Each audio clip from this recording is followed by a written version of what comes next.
Greetings, everybody, from the Asia Pacific Institute of Broadcasting Development, AIBD, which is an intergovernmental international organization situated right here in Kuala Lumpur. And it was formed under the auspices of the United Nations, UNDP, ITU, and also UNESCO.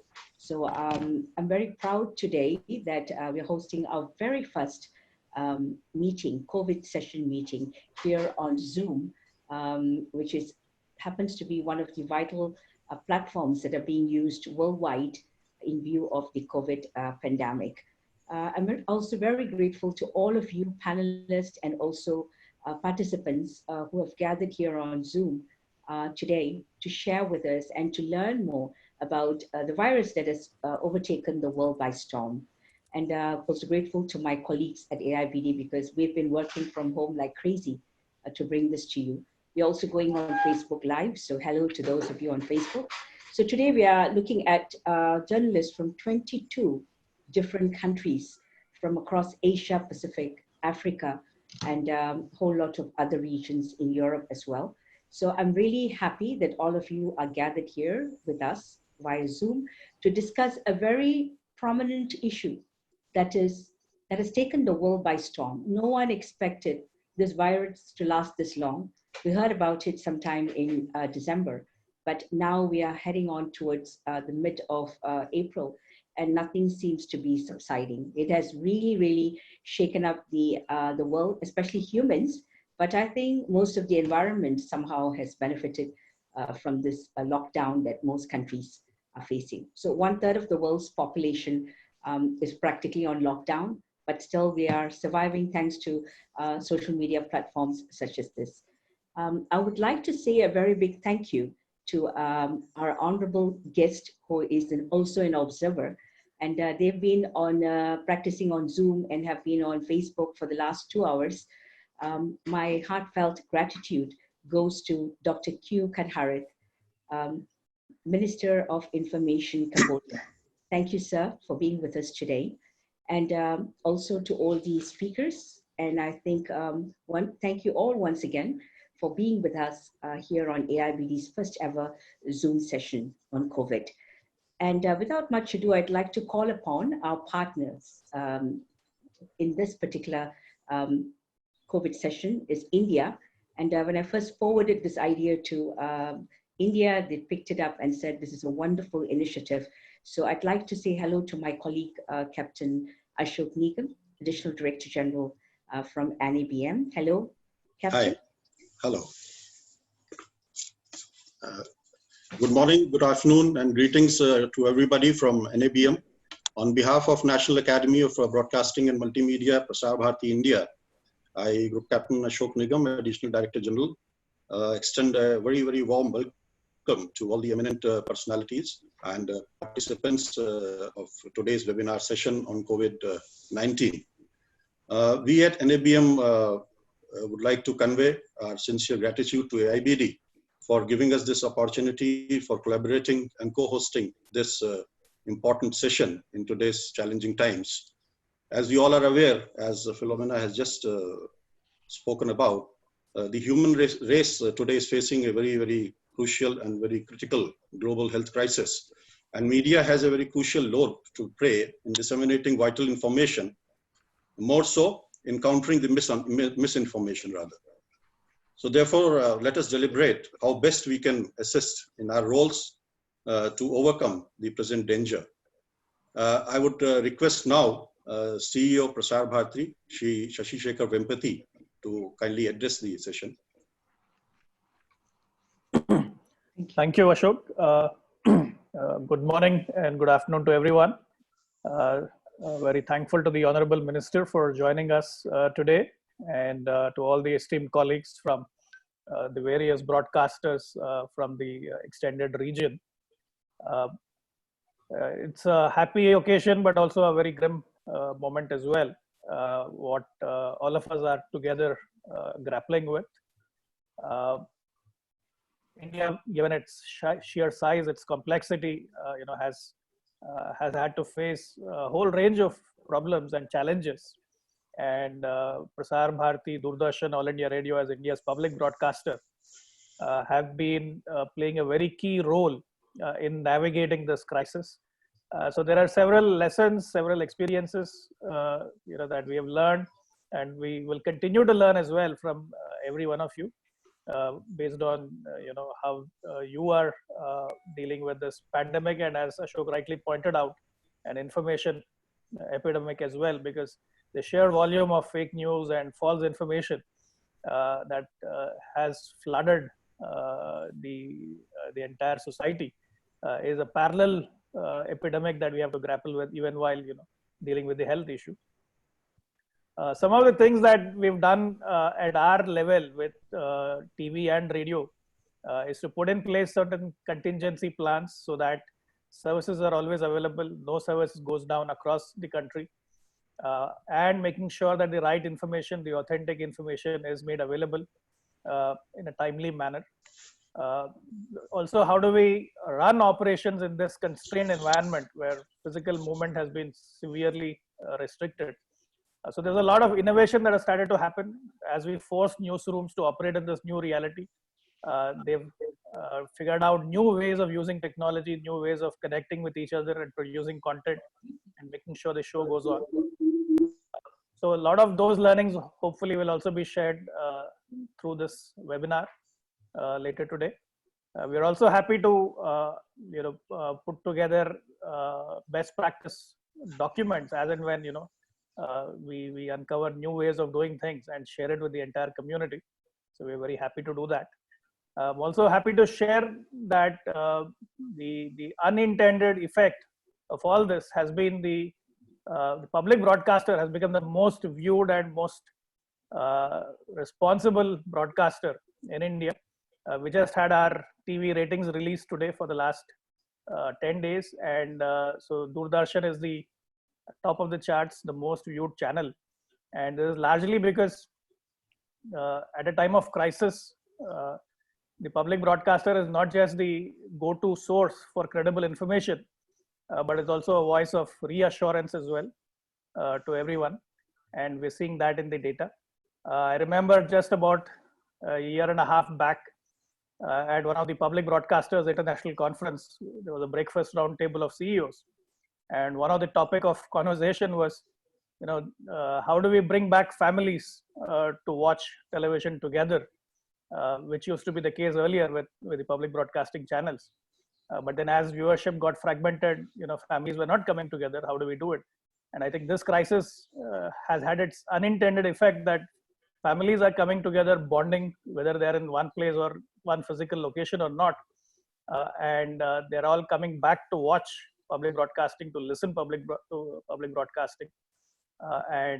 So it's a sort of rebirth for public broadcasting in the midst of this crisis.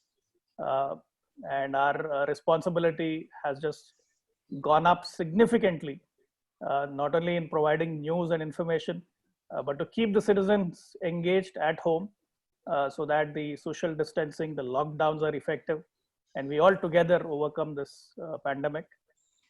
So these are some few thoughts that I had to share. I'll hand it over back to the moderators to take the session forward. Thank you, Mr. Shashi Shekhar Vempati, Chief Executive Officer, Prasar Bharati, India. And I think you have said something really well. During times of crisis, people always turn to public broadcasters. And the reason simply being, we don't give fake news.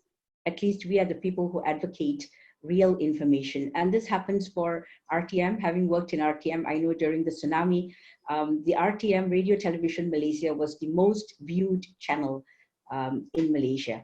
And I'm very proud that I've been following you, sir, on Twitter, and I've noticed that Prasar Bharati India has also brought back all the classics, Ramayana, Mahabharata, and I'm seeing that these classics people are still viewing this, and everyone is actually asking and congratulating you on Twitter. So congratulations from AIBD, and I think the rest of the world have something to share as well, Mr. Shashi Shekhar. And thank you. And now, without much ado, I'd like to call upon Mr. Rajeev Singh. He is actually the Chief Financial Officer from Prasar Bharti, India, and he happens to be the brand new president of the Asia Pacific Institute for Broadcasting Development. He's a very vibrant and intelligent man, and we're very proud to have him. And Mr. Rajeev, we'd like you to say a few words and launch open this virtual COVID session. Thank you. Thanks, Philo. Good morning, good afternoon to all the participants, and especially I want to welcome and thank Dr. Q Gnanapragasam, Minister of Information, Cambodia, for being part of this important session. Welcome to this session, Your Excellency. On behalf of AIBD, I would like to sincerely thank all the experts and panel members for taking out your time to share your knowledge and expertise. It's very important and timely session, and I would like to commend AIBD Secretariat for organizing this session. Almost all the countries around the world are affected in one way or the other because of this pandemic. This virtual meeting is one of the examples how our lives have changed because of this. It has become more important to learn from each other's experience, share knowledge and wisdom. My country is no different. And in this difficult time, the role of media has become important in a society, even more crucial when so much of fake news and apprehensions are being shared by everybody who are affected by this. I think you will all agree with me today that we are working in the media and have a bigger role and special role to dispel all these wrong notions and to inform everybody affected the good work which is being done, the ways forward to contain it and to reduce the damage as much as possible. I'm looking forward to this session, and I hope all the participants will gain valuable knowledge as we find ways and means to stop this virus from spreading further. Thank you once again to all the panel members and participants. Thank you. Thank you. Thank you, Mr. Rajeev Singh. Well said. And I'm sure that all of us are going to go home after this session a lot more, understanding a lot more about COVID and the role of journalists worldwide. And without much ado, we have a whole big lineup of experts who are going to speak today and share with us. We have 13 people actually coming from across different regions. And I'd like now to hand over the session to my colleague, Fathimath Leeza. Leeza, would you like to take over from now and introduce your panelists? Thank you. Thank you, Philo. I would, before we start the panel, let me go over the ground rules very, very quickly. Each speaker will be given 4 to 5 minutes to speak. So all the participants who are joining us from all over, if you have any questions, please note it down and you can send it via our Q&A, and we'll be monitoring this. And at the 4-minute mark, I will be giving a verbal cue to all the session speakers. We have actually divided the sessions into 2 parts. One will be a presentation session where experts from different angles of this particular topic will be speaking and sharing their expertise, and then a sharing session where all the country heads and experts in this would be talking about their experiences in their region or sub-region or international level. So we will be starting off with WHO, Dr. Liviu Vedrasco, who worked with UN agencies, NGOs, and philanthropies, who is a health expert with extensive knowledge. He has worked with health system, global health system and diplomacy, international trade, health and injury prevention, and environmental health. He is currently the WHO COVID-19 Asia Pacific Liaison from Thailand, who will be talking on the global assessment of the pandemic, health, public health advice, and how media can help. Dr. Vedrasco, I will turn over to you. Thank you very much. I hope you can hear me well, and I will try to show some slides in the background, and just let me know if you would like to show the slides from your side or from my side. I'm happy to do both. But let me first start with a story that actually 12 years ago, I was in New Delhi meeting with many ministers and many people trying to prepare for something we are currently finding ourselves in. So it is very likely that some people on the call I have met 12 years ago, and I haven't changed my hairstyle since that time, so maybe we can recognize each other. So, and now a very, very good afternoon to you all, and thank you so very much for the honor to make this very brief remarks on behalf of WHO. I understand I only have 4 or 5 minutes. I'm not going to describe the virus in detail or the response in detail. So, cognizant of your audience, I will try to answer 2 questions. First, how do we move towards a united COVID response the world over? And second, how does the media help in the fight with the COVID infodemic so as to allow us, the frontline health responders and the entire society, fight the enemy number 1, the virus, and the pandemic that it is causing? Let me start by quoting Secretary General Antonio Guterres, who just made his remarks yesterday. And I quote, "COVID-19 pandemic is one of the most dangerous challenges this world has faced in our lifetime." And I repeat, he said in our lifetime, and he's about 71. So he's talking about his lifetime too. So we have not faced this in the last, let's say, 100 years. Anything close to this was in 1918-19, the influenza pandemic. And now let me start to answer the first question. And maybe you can move to the slide with a whole of society approach. So the first question, how do we ensure a united COVID response? And I believe that we cannot do that without a whole of society response. But what do we mean a whole of society response? Everybody, every president and every head of UN agency is saying whole of society, left and right. So let me try to demystify this concept by dissecting it into 5 principles. Do you see the presentation? Because I can only see myself and not the presentation. So if you can show the presentation, good. If not, I will, yes. So this slide is perfect and I can see it as everyone can see it. So let's demystify this whole of society. These graphs looks very complicated and very complex and somewhat scary.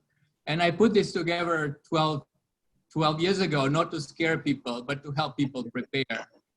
So the 5 principles are, number 1, all sectors of a society. The government, and these are the 3 circles in the middle.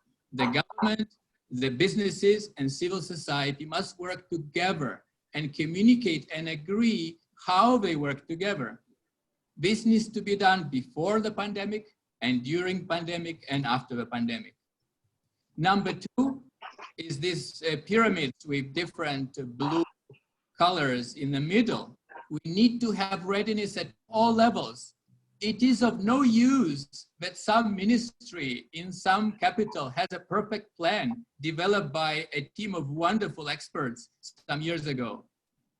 We need at individual level, at household level, at village level, and all the way to the president, to the queen or the king, all must be involved and ready to play their part in the response. Number 3 is the attention to critical interdependencies. What do I mean? A set of essential services that are present in all settings, regardless of the level of country and the size of a country. Energy, food, healthcare, telecommunication, finance, law and order, education, transportation. And the failure of one or more of these services can have major economic, health, and social consequences. So all these 9 sectors, critical sectors, they must be ready because the health depends on them, because every one of them depends on each other. And number 4, severity-based response. What do I mean? Do we do too much too early, or do we do too little too late? Every community, every village head, and every president is now struggling with this. Do they lock down today? Do they open tomorrow? And there is no easy solution and no recipe. The impact of a pandemic on specific communities will vary from mild to severe, depending on vulnerabilities, depending on social interactions and how people congregate.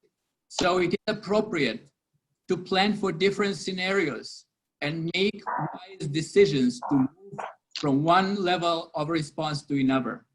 And lastly, very importantly, we need to respect ethical norms. The response should be consistent with these norms. We should identify and protect vulnerable groups who tend to be overlooked. The refugees, the migrants, the homeless, the disabled, the people in prisons.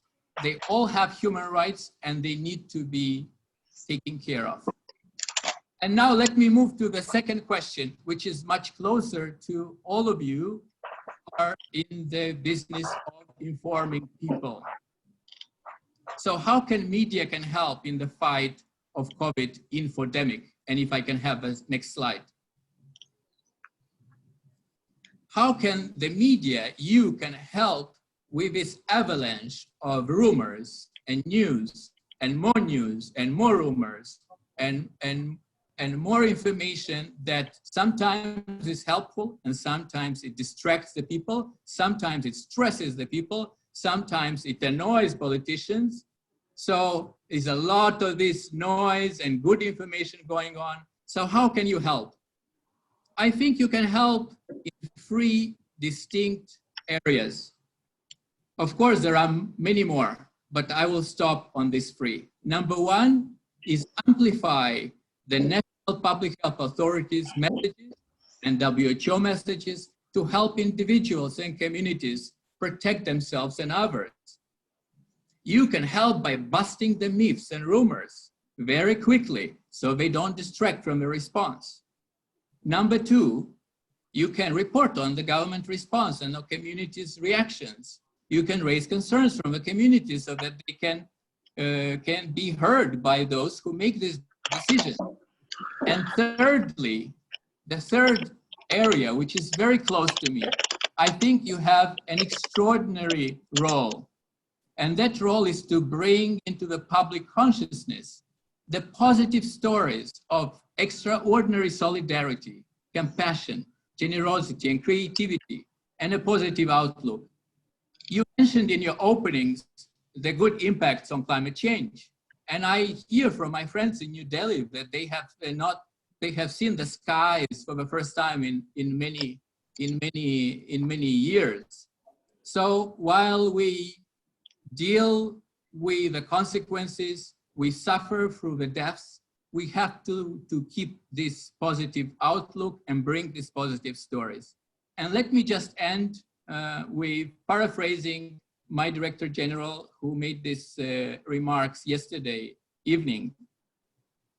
And he said, we should unite in quarantining the politicization of COVID response, as unity is the only way we can win this battle in solidarity across faiths and across party lines and ideologies. I will end here and I will stay with you for discussions. And here is our website where you can find much more information and guidance, and I'm happy to connect with you individually. Thank you very much for your attention.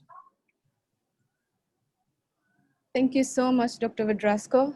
Thank you for the information and highlighting how important it is for unity and for the top nine parts that that you highlighted, and also the misinformation and how journalists can actually help help with the misinformation and infodemics. Right now, we will be going on to the next speaker. Is Dr. Raman Ganga Kedkar. He's the head division of epidemiology and communicable diseases, Indian Council of Medical Research, National Institute of Disaster Management, India. Dr. Ganga Kedkar has been awarded Padma Shri. It is the fourth highest civilian award in India. He has handled Nipah and Zika outbreaks effectively in the past. So I'm sure his knowledge and his experience right now would be very, very crucial for all who are listening. Dr. Ganga Kedkar.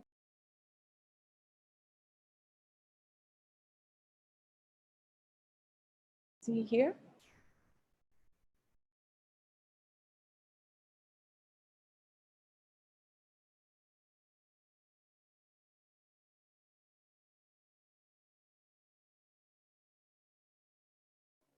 I think Dr. Ganga is not in the room at the moment. Okay. If he is, kindly raise a hand so we can identify, because by name we can't search him. Okay. So meanwhile, can we go to Dr. Ming in that case? Is it Dr. Ming? Yeah, Dr. Ming is in the room. No, I'm sorry, Dr. Surya Prakash. Who is the next? Who is the next? So Dr. Surya Prakash? Yeah, he's here with us. Here. Yes. So let me introduce Dr. Surya Prakash. He is the head of Geometeorological Risk Management Division, NIDM, Ministry of Home Affairs in India. He has over 30 years of experience, and he will be taking us through the disaster management perspective from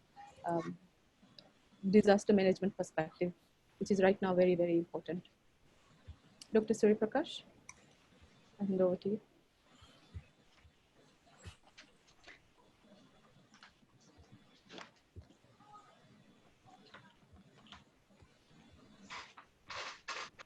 Sir, your mic is. Can you switch on your mic? Yeah, he's on mute, but I think microphone is not working for him at the moment. We're not able to hear you.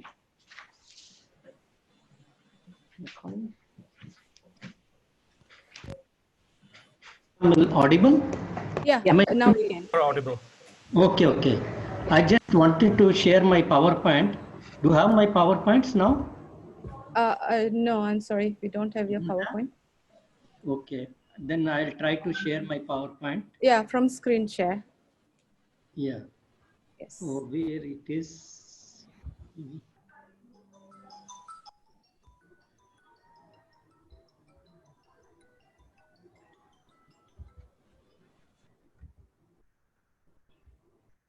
Sorry, I'm not able to find screen sharing. Okay, it's there.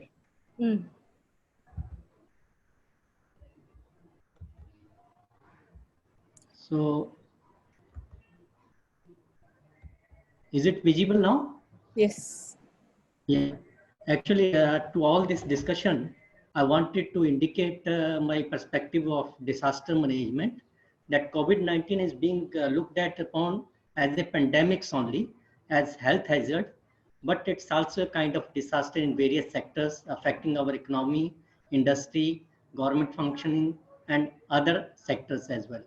So I just put up my views that it can be considered as a fatal virus that caused pandemics in various countries across the world. In terms of disaster management, it can be treated as a hazard that is contagious in nature with sudden onset and high speed of propagation and spread across humans through catenation process. That is, it makes chain and replication over wide geographical areas. So it has spread through human populations. The second is who are actually vulnerable to this COVID-19 is the population, which is very close to this hazard, that is close to the areas which has been affected actually by this virus, and also the duration of their exposure. If they have been exposed longer, their degree of severity of the problem will be high, depending on their personal immunity, physical and mental health. So these are the biological criteria being used. Now the risk management options which can be looked upon from disaster management point of view have to be proactive and preemptive monitoring and tracking of the trends of the diseased persons, along with testing and treatment through quarantine and isolation means. Now, why I put up this disaster management perspective is that in pandemics so far, we are not coming out with much of international collaborations, frameworks, and strategies, not even at sometimes national levels. So whereas in disaster management, we have international frameworks called Sendai Framework for Disaster Risk Reduction, which was declared in Third World Conference on Disaster Risk Reduction in Japan, and which can be taken advantage of to actually manage the collaborations among different countries to help each other. So there is a more need for collaboration, command and control system for effective response and recovery from this situation. The next part is that communities are actually the worst sufferers and also the first responders in disaster management, and community-centric disaster risk reduction and resilience approach along with ecosystem-based approach may help us in actually tackling this COVID-19 problem. Now, just bringing to your highlight that the Sendai framework, which we actually declared in 2015, and more than 190 countries were also signatories to this framework, where we have directly written our goal to prevent new and reduce existing disaster risk. And this pandemic is one of them. And how we will do it is also given in that it should be integrated, inclusive, economic, structural, legal, social, health, cultural, educational, environmental, technological, political, and institutional measures. That means all kind of stakeholders who have any role to play, they have to come forward and join hands in containing and controlling this hazard. Then we had 7 targets in the Sendai framework, which I am just listing down, which was one of the first one, which we are aiming from 2015 to 30 was to reduce disaster mortalities. Now this pandemic has actually increased the mortality rates across the world in all the nations. So this target will now become little difficult than we were expecting from our disaster management approaches. The other is reduce the number of affected people. Now globally, more than almost 1.5 million people are affected at present by COVID-19. So we have to see how we can nationally, internationally reduce these numbers with all our joint efforts. The third point was reduce disaster economic losses. Now this is happening because most of the countries, they have locked down and economic is suffering quite a lot, and we have to find alternative means so that economics and other cascading disasters can be averted, which may happen because of COVID-19. Now, other is the burden on the resources and the infrastructure. Now, this pandemics actually demands more and more resources, which are not planned earlier in the wake of this, that this kind of events did not happen for almost more than 100 years from now. So we were not that well prepared, and now our infrastructure is also insufficient. It's in the mode of breakdowns because more and more victims are coming up and we are not able to afford to provide them services in terms of healthcare, and also taking care of our healthcare personnel for their protective equipments and other requirements. Then national local disaster risk reduction strategies. Now all problems actually are handled at the grassroots levels. If our districts, our villages, our cities, they don't have a plan. For example, in India, we have come out with a dashboard at city level in Surat city of India, where they are working on how many cases are there and how to contain those cases using GIS and other techniques. So our National Disaster Authority is also using geoinformatics systems for tackling and knowing the trends and distribution of COVID-19. So we have to have both from bottom and local level strategies as well as national level strategies in all our countries. Then the 6th point was enhancing the international cooperation. Now, in case there are no pandemics, treaties, agreements available for international cooperations, we may use the international agreements and treaties on disaster management. Besides the Sendai, 1 more minute, sir. 1 more minute. Besides the framework on Sendai, we have other agreements, for example, Asia Ministerial Conference and SARC disaster management conferences, where we have roadmaps and multi-hazard early warning. we have to indicate to the people. And lastly, we have to remind ourselves of our sustainable development goals, of which the sustainable development goal 3 actually talked about good health. And we can bring some investments from all the SDGs, from the SFDRR and other such programs and missions to the resources for controlling and containing the pandemics. So these were some of my suggestions, which I think our journalist friends can look into and share with others in the public and agency, concerned agencies. So thank you very much. Thank you, Dr. Surya Prakash. Very effective presentation on framework of disaster risk reduction and factors that prevent assistance to the public. Thank you so much, sir.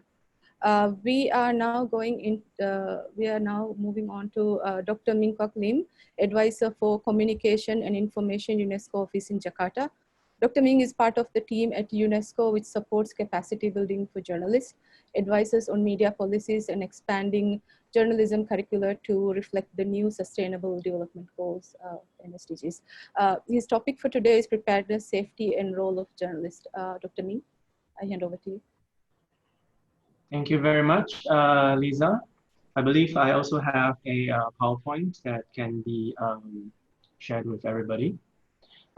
Meanwhile, first of all, very good day to everyone for participating in this, and my great thanks to AIBD for organizing this webinar on this very timely issue in a very timely manner.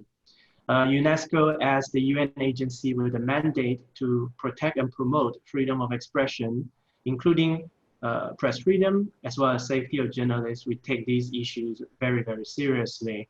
And working with all our UN family, including of course colleagues from WHO, we hope that we can help share information that would be useful for journalists moving forward. We want to stress that the role of journalists during a crisis, such as the one that we're experiencing right now, is absolutely pivotal. And it can make a very big difference. But first and foremost, before anything else, we do want to ask journalists to take care of their physical health. Do familiarize yourself with all the recommendations provided by WHO, for example. I'm sure our colleague from WHO would be very glad to share them with you if you do not already know where to find them. The potential of getting infection and infecting others must be considered when reporting from location. The risk is real, whether it's from hospital or just a very packed interview conference. Be sure to know in advance where you are going and what kind of protection that you need. When in doubt, do not visit these places. For these kind of practical suggestions, organizations such as the Committee to Protect Journalists have very good pre-assignment, on-assignment, and post-assignment planning suggestions. So I would suggest that all the journalists who are interested, please take a look. And beyond the physical safety component, equally important is emotional and psychological health. Reporting on an outbreak can be very emotionally draining, and journalists should be aware of their own mental health. Do not hesitate to seek support when you need it. And in our next slide, I can see that the slides are moving up already, so that's good. Do share your ideas and cross-check with other journalists, not just in your own country, but also around the world. So webinars such as this one being organized by AIBD is incredibly useful for many of us who may suddenly find ourselves lost and unaware or unsure of what our next step is because our routine has been interrupted. This is the time to develop your network and your local resources. And when I say local, I mean really down to the city and the town level where you usually would not have gone, or you would have gone yourself personally. And this is especially important because most of us are not able to travel at this particular moment. Get in touch as well with as many online groups out there who are also already making headways in covering these issues. And you may get new ideas and new resources and information. So do get in touch with these groups. And in times of crisis, people look for accurate and potentially life-saving information. And that is one reason why the fact that PBS or public service broadcasting is experiencing an increase in viewership is because people are looking for hard facts, real data. Do report accurately and professionally.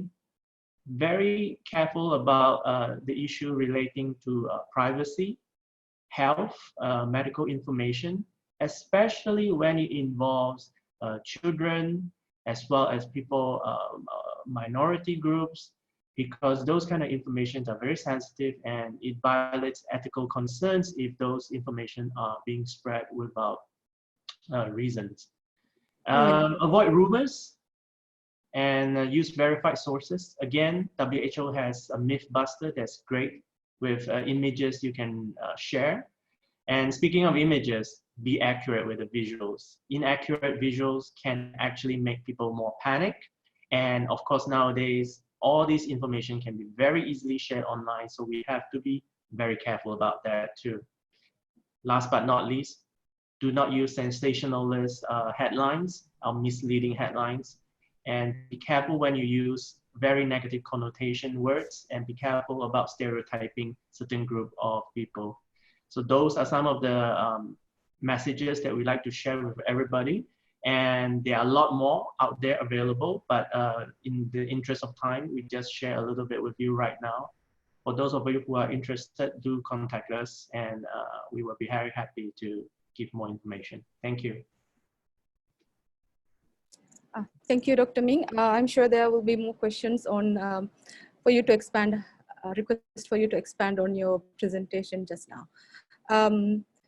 Thank you again for taking us through the behavior of journalists that is needed right now during this crisis, and also reminding us again that journalists are in the forefront of this, and they need to be careful, and also the mythbusters. Thank you, Dr. Ming. So moving on, we are going to Dr. Jayakumar, Assistant Professor with India, is the Assistant Professor and Consultant in Adult Psychiatry and Department of Psychiatric Social Work, National Institute of Mental Health and Neurosciences. His topic would be psychological counseling and support. Dr. Jayakumar? Let me make a small correction at this point of a time. Yes. I am Dr. Shekhar, the senior consultant of Dr. Jayakumar, who had been working in the area of disaster management for the last 3 decades, and currently heading the Center for Disaster Management on Psychosocial Support at NIMANS for the Ministry of Health and Family Welfare, Government of India. Well, we had been talking about brain, we have been talking about behavior, and we have been talking about how the basic sciences of virology is coming into the picture. Psychosocial is an area which is a cross-cutting theme across all the things. First and foremost, I would like to put it that the reactions to the COVID are normal reactions for an abnormal situation. There is a large amount of a panic, there is a large amount of anxiety, there's a sort of a hopelessness, helplessness, and loneliness which is coming along with it. This creates 2 types of peaks in our thing. One is a large amount of an emotional outburst, along with a large amount of a psychomotor activity. Even a small little thing, when it is going wrong, there is an anger outburst which occurs. Why this to me? Why this nation has to get it for me? Why the society is going this way? Any small change at a national level makes a change at the state level, and from the state level it makes a change to that of the district or to the state of the village or the town level. When everything is coming into a halt at this point of a time, the type of reactions, as I said, and the impact of it is multifaceted. It is just not keeping up the routine of every day, which makes the person to be having a large amount of an emotional reaction. If I am left for the day, I would have been able to do my social as well as the other activities which makes me happy. So how to spend this particular time, being 95% of the people within the locked houses and things like that. That is one of the major challenge. And within the locked houses, how are we going to take care of the young children who are going to be clinging to us, called as a clinging syndrome, and for everything asking an answer, give it to me. And the small bits of answer, they invent one another question and come back, why you are not allowing me to go out? Why you are not allowing me to play? To that of a elderly child, that is the aged person, who is not allowed to meet his social contacts, who is not allowed to go out for a walk, who is not able to use the new technologies to the extent what the younger ones are doing. So the feeling of isolation and being empty in the mind creates a devil's workshop. And this devil's workshop is one which determines the behavior. And for that behavior, what are the ways out? And as these elderly persons are quite gifted with a large amount of things what they bring from that generation is to look at activities which can keep the family together. Externalize the interest in each one of the individual by either giving stories or bringing back the play materials, what we had in our earlier time, where the family could participate and see that everyone of the family. The first and foremost, be with your family rather than wanting to venture and being in a heroic sort of a manner. And as rightly said prior to me, let us not sensationalize 0.0001% of incidents to that of 1,100% of an information. Which means, as said, we should avoid a large amount of a social pandemic which is occurring in terms of news, and let us go basically only with that of a trusted sort of a thing. And in India, that sort of a thing has been set up now, a system for psychosocial monitoring at the central level, as well as the state level and the district level, wherein we have put in the systems to reach to the community, both for the earlier persons with mental health problem and for the current persons who have a large amount of psychosocial issues. And a national level helpline, and as said, let us look at small, sweet, short messages, SMS messages, which could reach the public.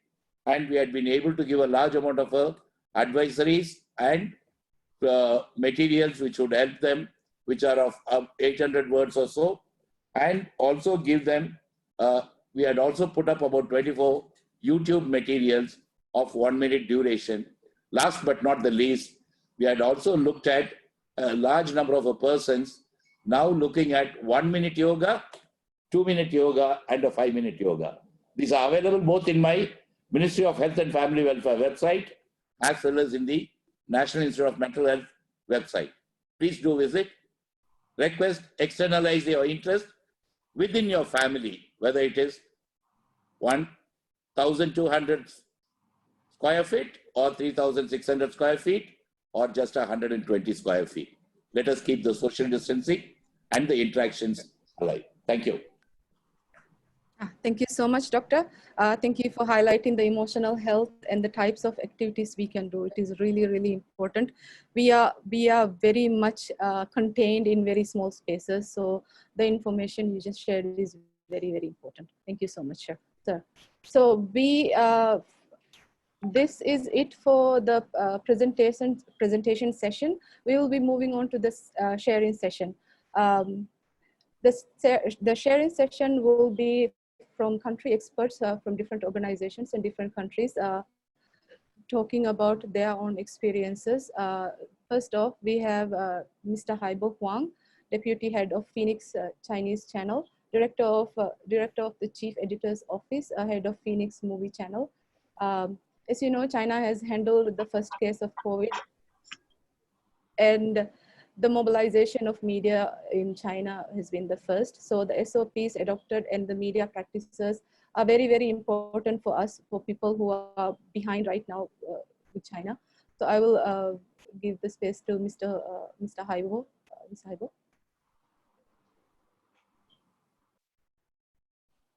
Hello, do you hear me? Yes. Oh, great. Hi, this is Haibo from Hong Kong, from Phoenix TV. We are satellite TV, and we can be seen in mainland China. So also we have a very strong presence in China. So after all of this begins, I think it's the January 23rd when Wuhan was locked down.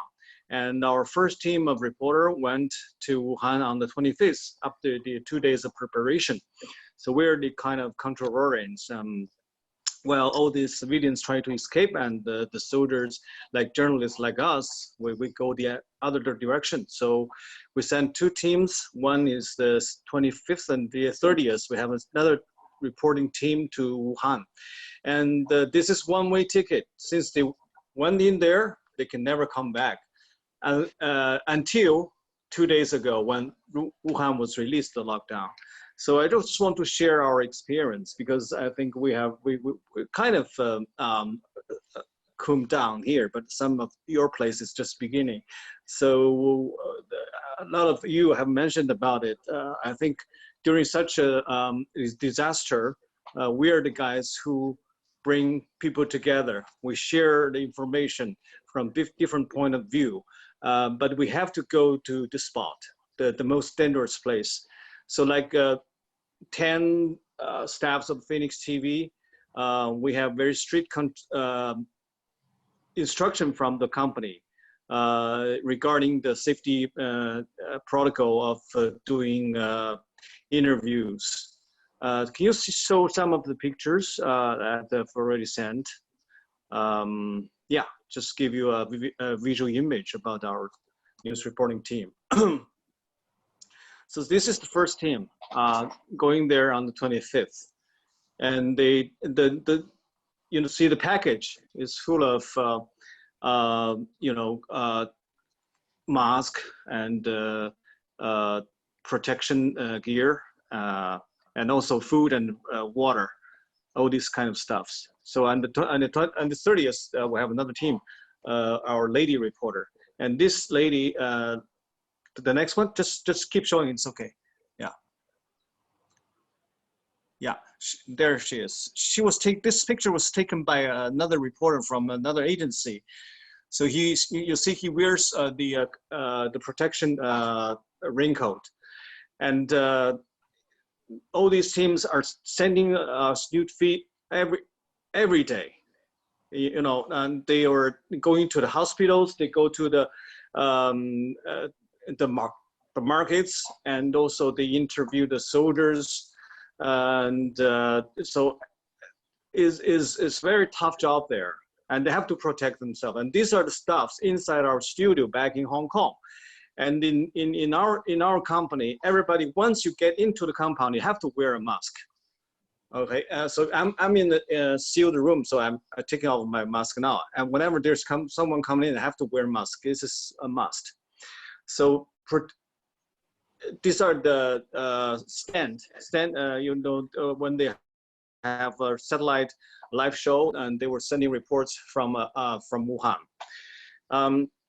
So the other thing is that we have, after this pandemic is, you know, traveling all around the world, and our 60 correspondents all around the world have their roles to play, and, you know, checking all the governmental supports, governmental, these are our correspondents all around the world, and they were sending reports from worldwide. And they were sending also the image to Chinese viewers, and also viewers from all around the world, to see what is the information that we can share. And during this process, I think there's some of the famous scene that our correspondent in White House have challenged Trump many times, checking their views about China, about the Chinese virus, and also the lack of information or something like that. And some of them really helped the two governments to understand each other, also the people to understand each other. So I should say that for the disaster report, first thing first, we have to protect ourselves as journalists. Okay, and this is first. And the other thing is we have to check all the details in a very truthful and, you know, professional way, to let the real information and the real point of view to come out of the local people from all parts of the world. And I think we have, in doing this job, we have to do it in a passionate and professional way. And also after this journalist approach, we also have production units to making feature programs, and many of them will be shown later on. So we're quite busy for the past 2 months. I hope this experience will help you to deal with your job in the future, and or maybe right now. But the first thing, I think we are the ones who have to go to the place where the disaster happens, and this is our role as a journalist. That's all I want to say. Thank you. Thank you, Mr. Haibo. Again, underlining the journalists' importance of the journalist, and also that they are frontliners in this, that they are going into the field, and the protection of self is very, very important. Thank you, sir. We will be going to the French perspective. Mr. Frederic Elliot, Regional Attaché for Film, TV, Radio, and News Media, Cambodia, Laos, Myanmar, Thailand, and Vietnam Institute of France is joining us. And he will be also joined by Ms. Clotilde Licous from CFI.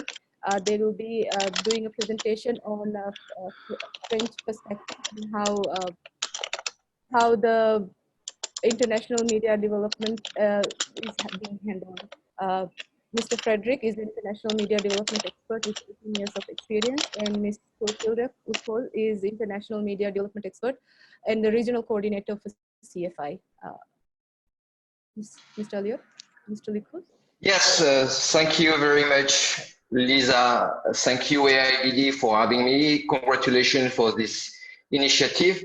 Since I'm government, I'm going to speak mainly about what is the situation in France right now and how do media respond to the crisis. There you have media as well. So from my point of view, there are 3 ways to respond to the crisis. It's information, education, but last but not least, entertainment as well. Clotilde, after me, we're working together in Southeast Asia, myself based in Vietnam. She will explain more like what we're actually doing in the region, but I will speak mainly of what's happening in France right now. So I do have a PowerPoint as well. Maybe we can put it on. Or not? Yes. Okay, this is the current situation in France. This was 2 days ago, so actually the situation got worse. As you can see, we've been hit pretty hard.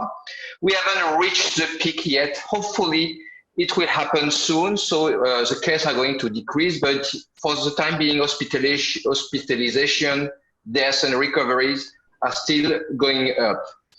Hopefully, it will be over in pretty quickly. We are in total lockdown right now. The situation since the 17th of March. Total lockdown, people are not going out. It has some effects, but we are not there yet. So how do media respond to this crisis, which is very happening in France right now? The first thing, of course, is information. Maybe we can go to the next slide. First of all, yes, as for broadcast media, because you are mainly broadcast media, more than 75% of airtime is dedicated to coronavirus in many ways, breaking news, special edition reports, and its debates in many, many ways. So there are still people on set doing their job, but they try to respect social distancing by having limited crews on set, trying to secure the way they shoot the news. They use a lot of interviews by phone or live streamings. But one of the issues, when you have to have reporters on field, how do you cover subject when you're not supposed to go on the field? So of course we do it anyway. We take security measures, just like it was explained by Mr. Haibo with Phoenix. It's pretty much the same in France. But it is definitely a challenge, especially to debunk fake news, because of course people turn to social networks, social media, and they got plenty of very, very bad news. So it's pretty challenging to do that. One of the ways to respond to this is actually being reactive using the social media. Either you're a pure player, so you develop already online, or classic medias also have social network websites where they can respond pretty quickly. One way to do that is to answer questions. You have, of course, the news that you deliver, but people are also very, very specific questions and they want it to be answered. One way to do that is you can ask questions on the phone, on social networks through Twitter, Facebook, and they will answer to it on set. This is the image from France Info that you can hear. It is called We Answering to You. And also an initiative for France 24, they have Info in Talks, is that information or fake news. And they're trying to analyze this subject and say, okay, this is going on the social network, this is wrong because of this, because of that. For instance, the latest news is coronavirus come from 5G from China, which is stupid because a virus is biological. So either they create a new kind of technology can create a life form, which is not possible. This is not possible. So having scientific response made by experts to the largest audience is very important to do that. Also, one initiative from some online media, they actually make some of their articles, you're supposed usually to pay for it or to subscribe to get the information. In order to fight against fake news, they make this information available for free.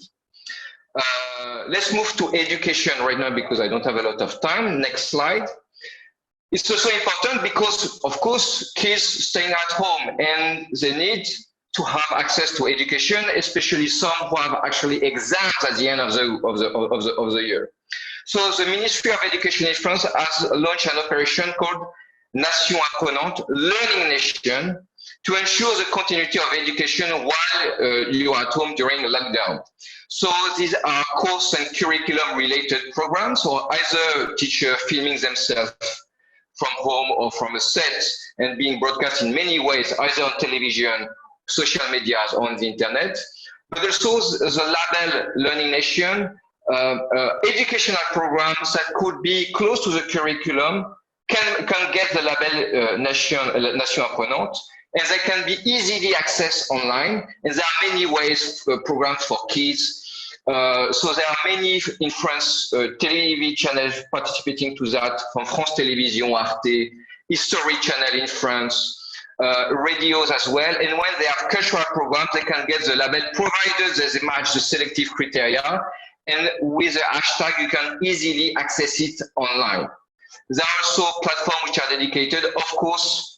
Online media, they are pretty much flexible and they can be more reactive than broadcast media right now. Yet there is a synergy that works pretty well. But education is definitely something extremely important for media to take a role in that. And last but not least, will be actually entertainment. Why is it important? Because of course people are being home and sometimes you can have some emotional breakdown. It's very difficult, especially after many days of lockdown. So we should not forget this aspect of it. And there are many ways of doing it. These are a few examples from France. Maybe next slide, please. First of all, entertainment is still going on with people on set. Once again, they are using social distancing. There are even some shows that are actually shot directly from home. Maybe we can move to the next slide. This is the last slide, please. Next slide, yes. So, of course, we don't have any outdoor shootings anymore. When it's on set, they have like limited audience, no audience, limited crew, sorry.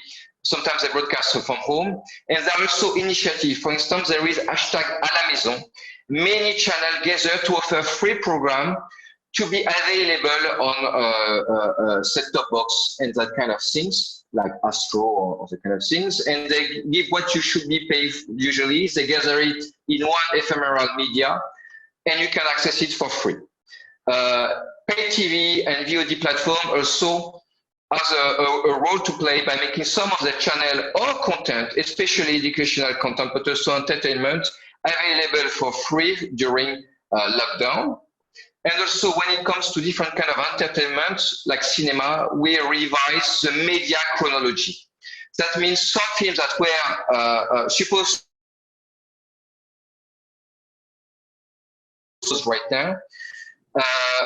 They can have straight VOD release, or usually you have to wait 4 months before a film can be accessible on VOD. They kind of rush the possibility for some movies to be available right now in VOD, so people can have access to more entertainment. That's it. I hope this is, sorry I was rushing, I hope it's concrete enough. If you have any questions, feel free to ask after that. Thank you, Mr. Elliott. And we will be moving on to Ms. Lecause, who will be doing the second part of the presentation from France. And if any questions, as I mentioned before, please do note it down, and we will be opening up the Q&A later on. Thank you. Ms. Lecause? Yeah, hi everyone. I hope you'll hear me correctly because my internet connection is a bit unstable. So also a very big thank you for organizing this. I've actually been taking a lot of notes since we started. So I just want to tell you a bit from the international cooperation perspective, like on the French side of things, what we are doing and what we are doing right now to address the COVID-19 crisis, adapting our projects basically. So since 2019, we have been implementing a project called Mekong Sustainable News in Cambodia, Laos, Myanmar, and Vietnam. And it's basically aimed at giving tools and skills to reporters to improve the scientific reporting.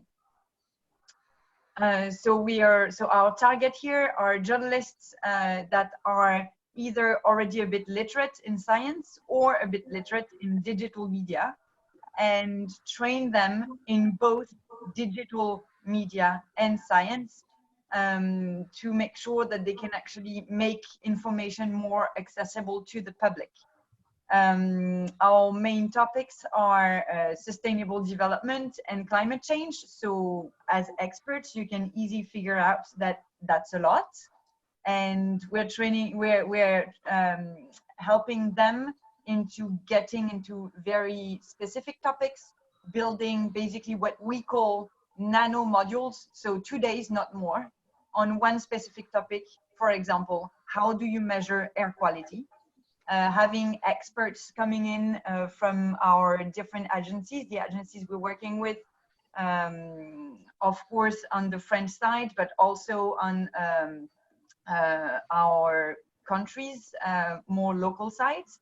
So we're working with local partners. We have 6 in the region to help us do that.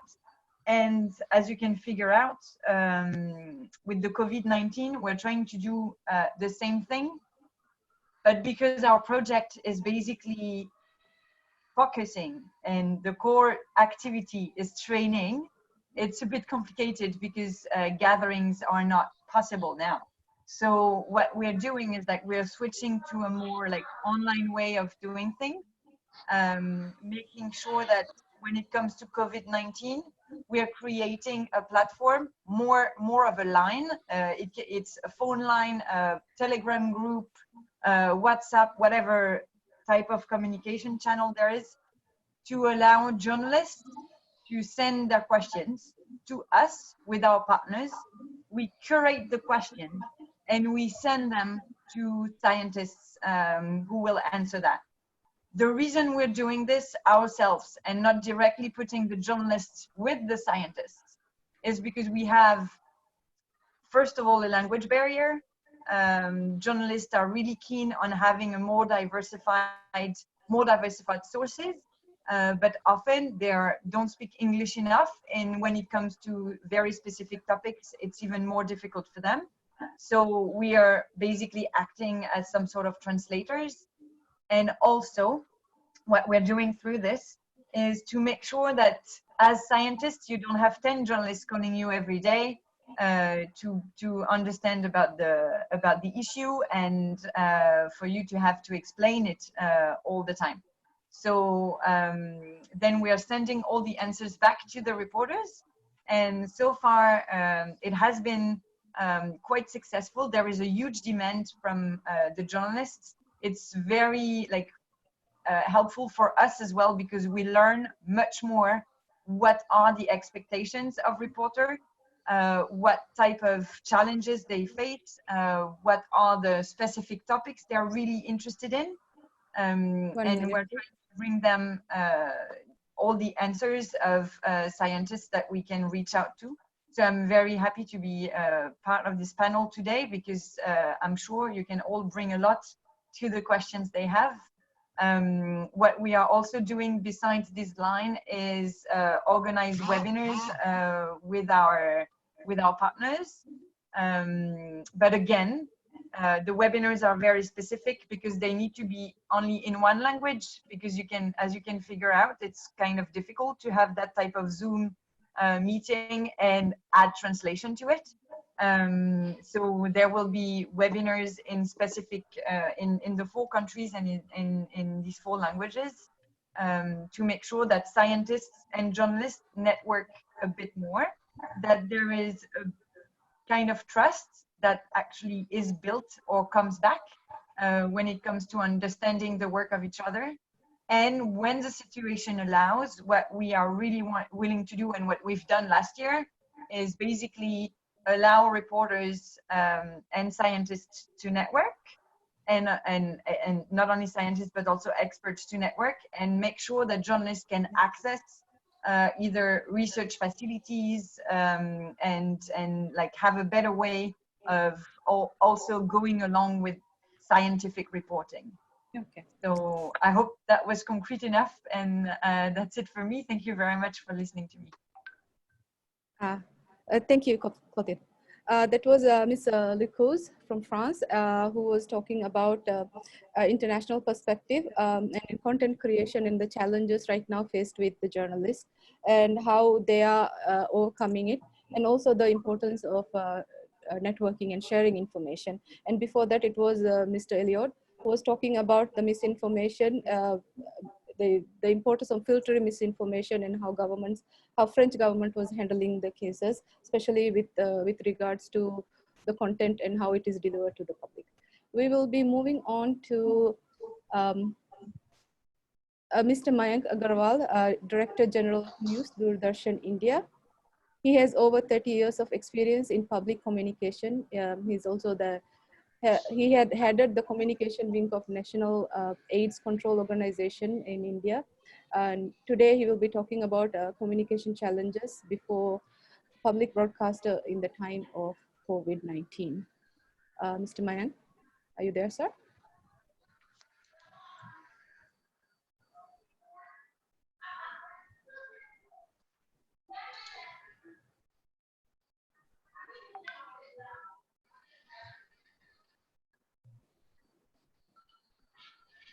He was here just now. Mr. Mayank?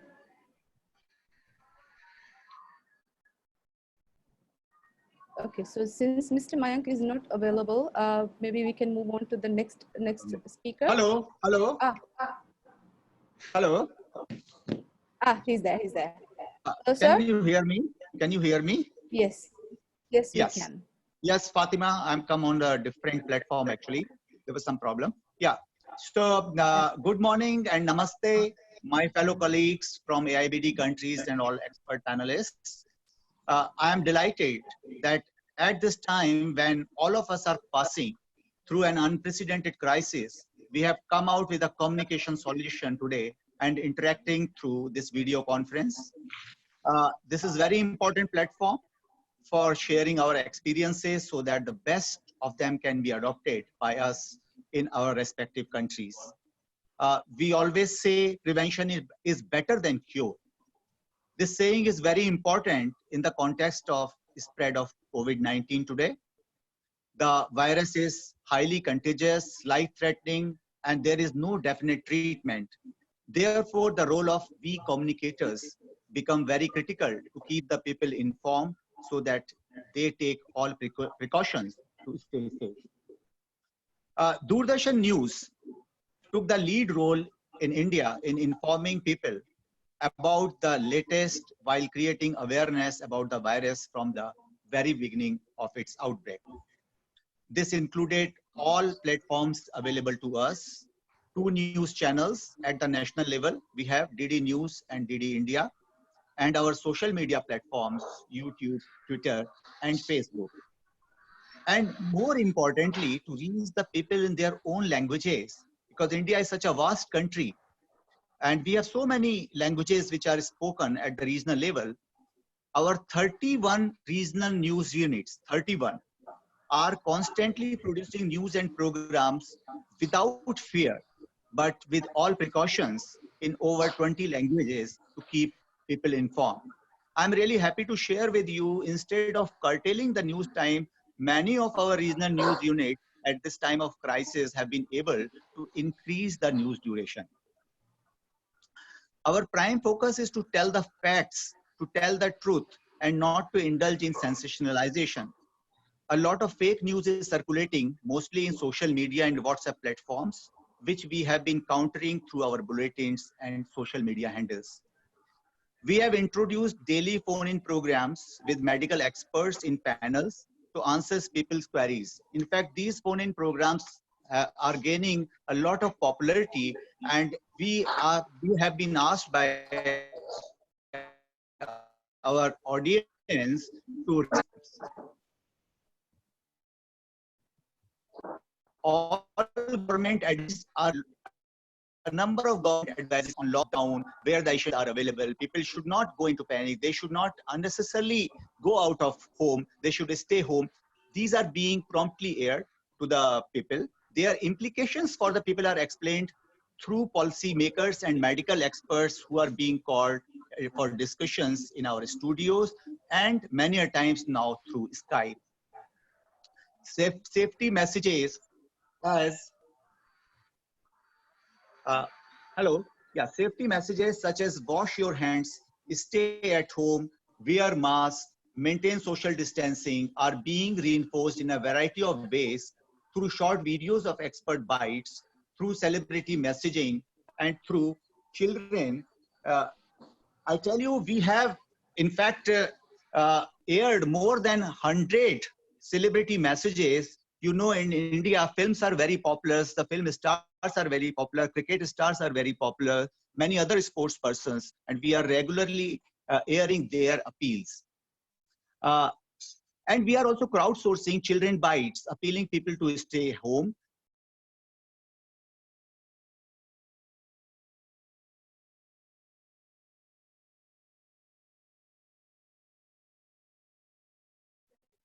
The program also gives tips to children on how best they can use time at home when there is complete lockdown. We are also calling mental health experts to address the psychological issues. A lot of psychological issues are connected, what people do at home, they are in closed spaces. So we are addressing that also through our programs. We are airing special COVID-19 tracking shows. Special stories are being done from rural areas. People in small towns, rural areas are also following lockdown, and we are airing special stories. We have a huge network of our stringers, our reporters in the field. They are doing the stories like what people are doing in smaller areas, stories from women, self-help groups that they are, stories from the women self-help groups that they are making masks in large number. Good news stories are being collected, highlighting roles of doctors, police, and those maintaining essential supplies. Even delivery boys at home who are serving at this time to maintain the essential commodities supplies, they are being highlighted. For busting fake news, we have formed a WhatsApp platform on which Doordarshan News, All India Radio News, and Prasar Bharti News Service, we have all come together, and any doubtful item we come across, we immediately check and bust across all platforms. A number of press conferences we are attending. Yeah, we are attending through Skype, particularly at the state levels. Helpline numbers are constantly being highlighted.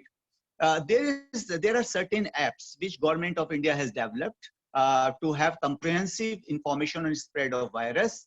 So that we are popularizing. Our approach is integrated communication under the able guidance of our CEO, Prasar Bharti. Both Doordarshan and All India Radio news wings are working in tandem and sharing news. Another major area is to address the internal fears and apprehensions in keeping the spirits of the staff high. To maintain social distancing and newsroom hygiene, the number of people per shift have been reduced to less than half, and duty hours have been extended so that they don't come the next day. Regular sanitization of premises, newsrooms, and vehicles is being done. Masks and hand sanitizers have been provided. And this is all what we are doing, and we are very happy to share our India experiences with all of you. Any questions, I'm ready to answer at the end of this session. Thank you so much, Mr. Mayank Agarwal, Director General of News, Doordarshan India, who was talking about the use of resources and campaigns and campaigns to actually disseminate information to even the rural parts of India, and then the SOP, the Indian government. Doordarshan is adopted for the content as well as the practices within the organization as well. So that was the Indian perspective, and we'll be moving on to the Korean perspective. Dr. Kim Yong-il, Project Manager at EBU and AIBD, Communication Officer at International Relations KBS Korea, is our next guest. Is one of the countries with exemplary management of COVID-19 and public information dissemination. The procedures that they've adopted at Korea is exemplary, and I think we will gain a lot of knowledge from what they will be, Doctor will be sharing with us. The topic for Dr. Kim is the response to crisis management and types of programming. Dr. Kim, over to you, sir. Good afternoon. My name is Kim from International Relations of KBS. And today I'd like to introduce to you COVID-19 KBS Integrated Newsroom. So this is a very special kind of programming to respond to the COVID outbreak. But before that, I'd like to begin with some rumors or myths or lies or misinformation we had at the beginning of this crisis. Have you heard that drinking warm water can kill the virus? Or have you heard that if you put your masks in the salty water, then you can reuse your face mask again and again and again? Or sometimes there was a rumor that drinking vodka can kill the virus. Those are really silly words. Almost like how can they come up with such silly ideas? But at the beginning of this pandemic, we used to have this wrong ideas, misinformation. I think our effort is to fight those wrong information, misinformation. We believe that we have this pandemic, but it shouldn't lead to an infodemic where we are flooded with misinformation, disinformation, and all those wrong stories, false stories. So KBS Integrated Newsroom is an effort to fight against the infodemics, where we have all sorts of wrong information. So it is a very special kind of programming. And it includes all kinds of programs, from documentary and news and information programs. So it just wraps up the whole channel, KBS TV1, as a special disaster programs, so that we can deliver information with regard to the COVID-19 outbreak from the morning till the end. So for example, 6 in the morning, we have the opening of COVID-19 KBS Integrated Newsroom. So it is kind of news bulletin. We can deliver short information. And afterwards, we have an in-depth information news time. And afterwards, we can have a regular programming. But those regular programmings are also part of this COVID-19 KBS Integrated Newsroom. so that whole KBS system, news department and entertainment department, whole department for KBS TV channel 1 is geared towards delivering accurate information in a very, very speedy manner. So as I mentioned, we have news programs, information programs, documentary programs, all kinds of programs dealing with this outbreak. But one kind of program I'd like to mention is a special live program called Let's Fight the Coronavirus. When you watch the news program, they are talking about statistics and numbers, like, the new case of infections today and the new cured, the number of cured people. So all those numbers and statistics. But behind those numbers and statistics are actual people, sometimes patients, friends, their families, and doctors and nurses. So in that special live program, we show the real faces of real people behind those statistics and numbers.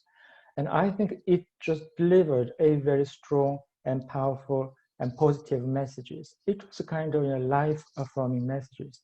And it was really good for me to realize, it was really good for me because they give me the perspective in which I can understand the whole picture of this pandemic, not just numbers and statistics.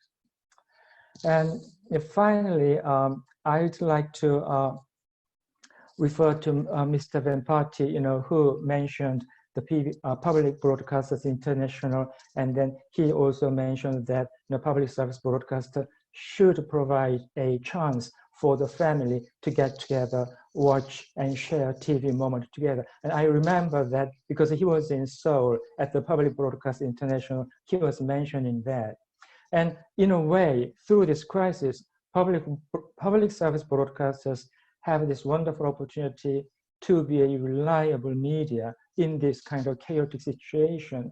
But the point I'd like to suggest is that after this, what is going to happen?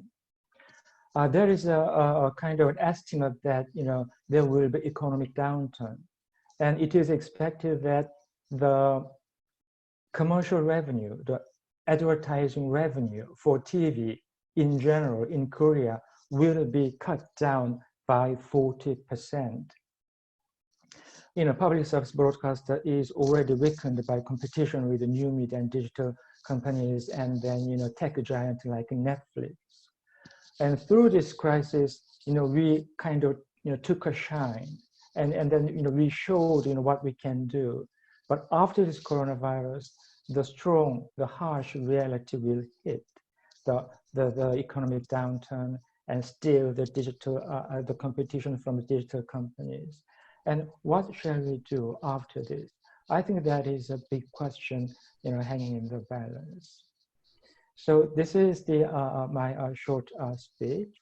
So good and very positive side of public service broadcasters dealing with this crisis very, very effectively. But afterwards, what do we have to do to keep our prestige, to keep our privilege? That's the question. Thank you very much. Thank you, Dr. Kim. Thank you so much. Thank you for highlighting the programs, the content, and going beyond the numbers and putting human faces, because when we deal with only numbers, we tend to dehumanize the situation. So we need to remind everybody that this is something that real people are going through. Thank you once again, sir. So we will be going to Dr. Amal Punchihewa, media consultant, engineer, and professor at United, and is an expert in media and broadcasting technologies, and with current research on the role of technology in disaster management in media and broadcasting. Dr. Amal resides in New Zealand, so I'm sure he will have plenty for us to share, with us on the situation in New Zealand. Dr. Amal. Thank you, Lisa. Can you hear me? Yes, I can. All right. Okay. So thank you everybody who has already spoken or lined up to speak in the next few minutes, and also all those who are taking part today from all over the world. And thank you also AIBD the opportunity given to me to share some of the my observation, my experience during this COVID-19. So there are three messages I want to share with you today in this short time. The number one is I would like to remind the value of what's called the broadcasting. So especially the public service broadcasting, but I would like to extend that to what's called the public service media, because we already have embraced other complementing media with the broadcasting. And the number two, I want to highlight to you, and in many presentations and many discussions earlier, it was shown that there's a kind of a new function that is evolving out of public service broadcasters that I want to highlight. And to bridging all of that, I keep at the core the how New Zealand is managing this COVID-19 situation. So in New Zealand also in lockdown, and today was a very special day because Prime Minister, like she has been doing all these days, every day at a given time, usually 1 o'clock in New Zealand time, address the nation live through a press conference. That's a press conference, that's a usual press conference, but live, and she addresses the nation with some other staff like the Director General of Ministry of Health, and also bring other few officers, the Director General of Disaster Management Agency, or some other key ministry like finance or education.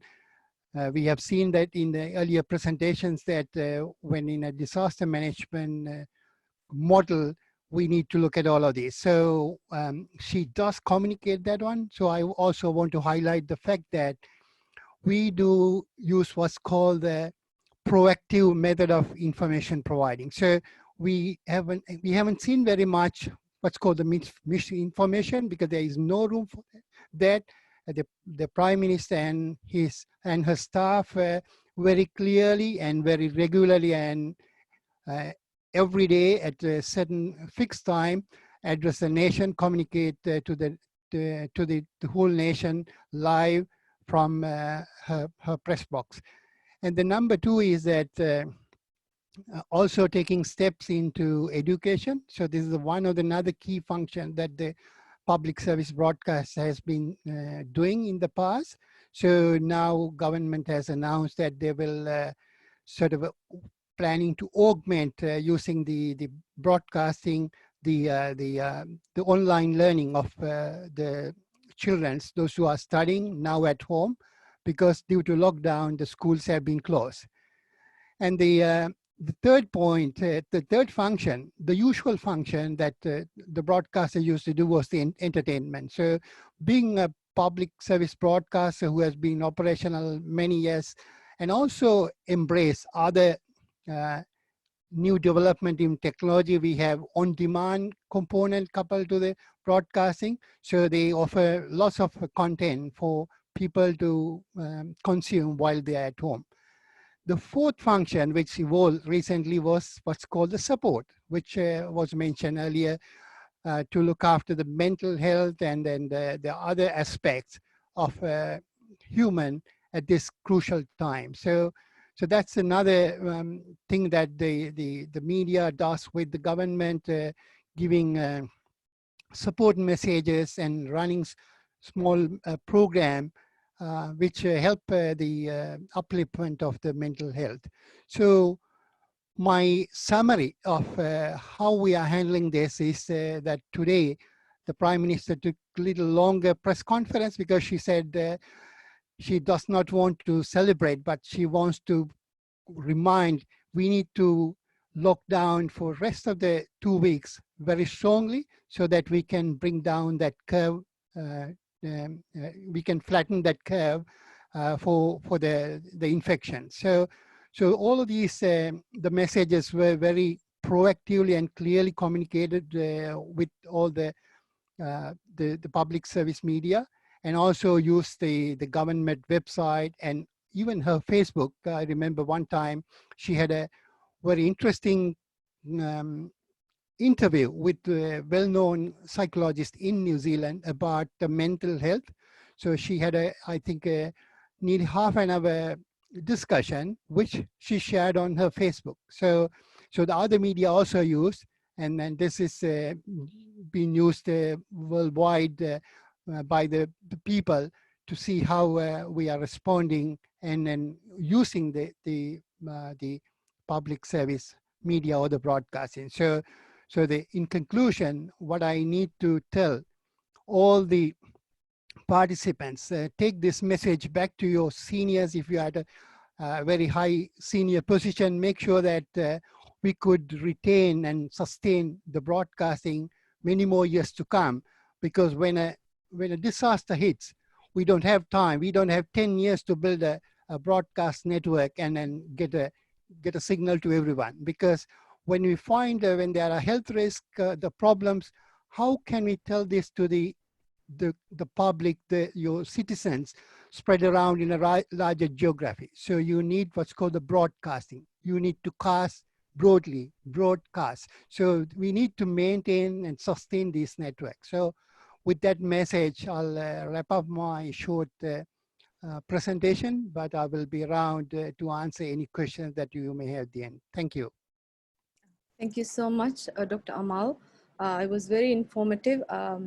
I would like to highlight some points from your presentation, especially regarding the leadership. It is very, very important for leaders of a country to be very clear and concise and be the primary source of information for the public. It is very, very important, as you mentioned. And the support of mental health, especially in broadcasting content, is most helpful for the public, because right now everybody will be going through some kind of mental health issues. So moving on to, thank you so much, Dr. Amal.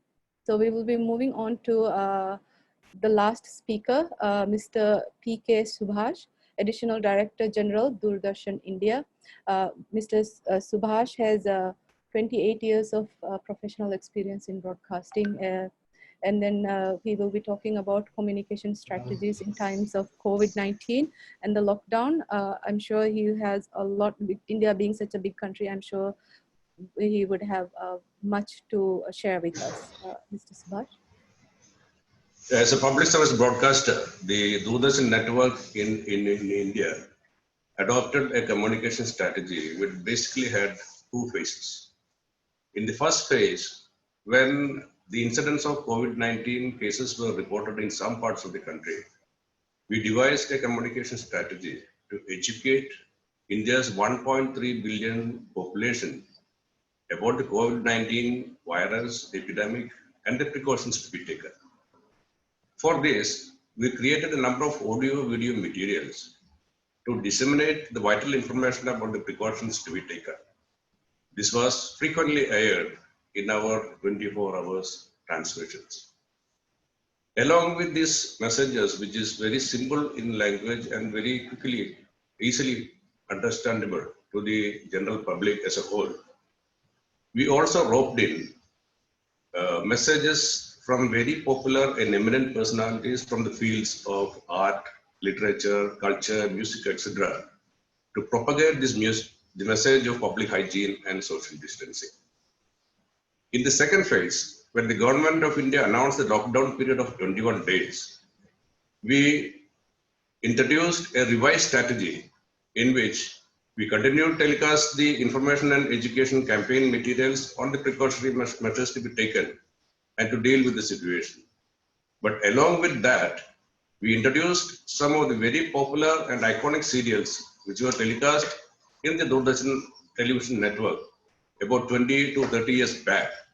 When they were telecast 20 to 30 years back, it was very popular. So we thought we will introduce some of these serials, mainly mythological serials, Ramayana, Mahabharata. Along with that, we introduced some of the serials which had some social messaging and family values also. So this has become, this was in fact intended to provide wholesome entertainment to the entire families who were forced to stay at home safely during this lockdown period. We got a very huge response for this. See the average viewership of the Ramayana serial that we are telecasting right now is coming to 50 to 60 millions. So along with this, we also produced and telecast special interactive health programs from our studios, in which the Honorable Minister of Health, Government of India, took part a couple of times. So as a public service broadcaster, the mix of information and education with wholesome entertainment is being brought out by Doordarshan to help complete the effort to take India successfully through during this critical juncture. Thank you.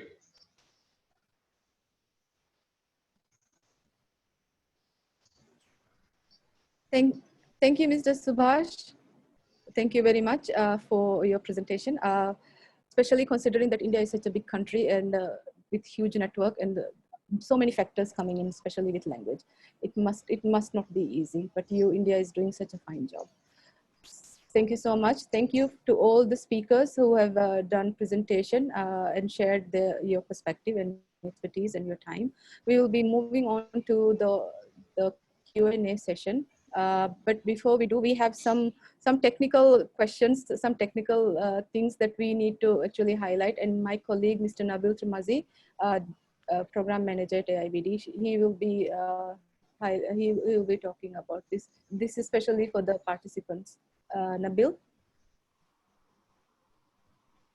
All right. Thank you very much, Leeza.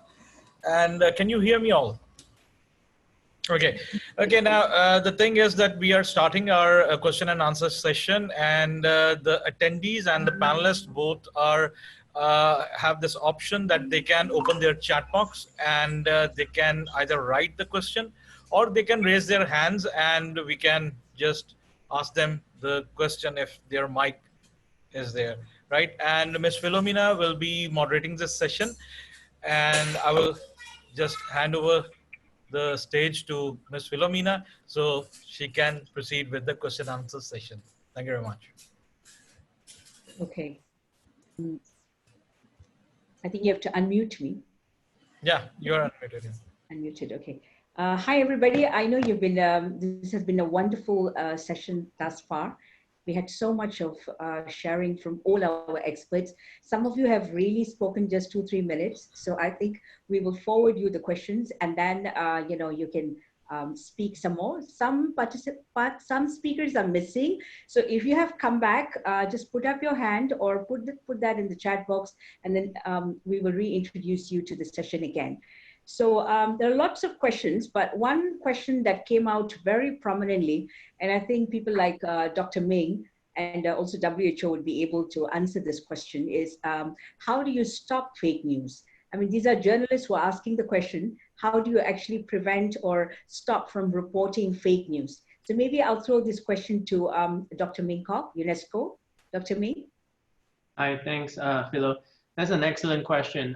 Whenever we have a new situation, unknown situation, and where there's a lot of unfamiliarity and confusion, there will be misinformation sometimes. And by misinformation, we mean the information that are sometimes unwittingly, by accident, shared with other people through no malice. But there will also be disinformation where people deliberately create confusion and share those wrong information for whatever reasons that they may have, for financial, political, or just, people are not nice. So as journalists, we really have to be sure that the information, first and foremost, that the one that you produce yourself have to be correct. And all media should already started running fact-checking facilities, whether it's radio, television, or print. All of them should already have fact checks built into their media products already. So to do that regularly, people know where to turn to when they are in doubt. And do engage with your audience how to identify fake information and misinformation. So it's a process, and we have to start building it, because when a pandemic like this comes at such speed, we do not have time. So these kind of skills, literacy, have to be built over time. So I will encourage all media outlets to really engage that as part of your core public engagement, as well as your staff capacity building. Thanks. Thank you, Dr. Ming. And what about WHO? Do we have Leeza? Yes? No, WHO, please. Do you want to add? No, do we have the WHO doctor with us still, or?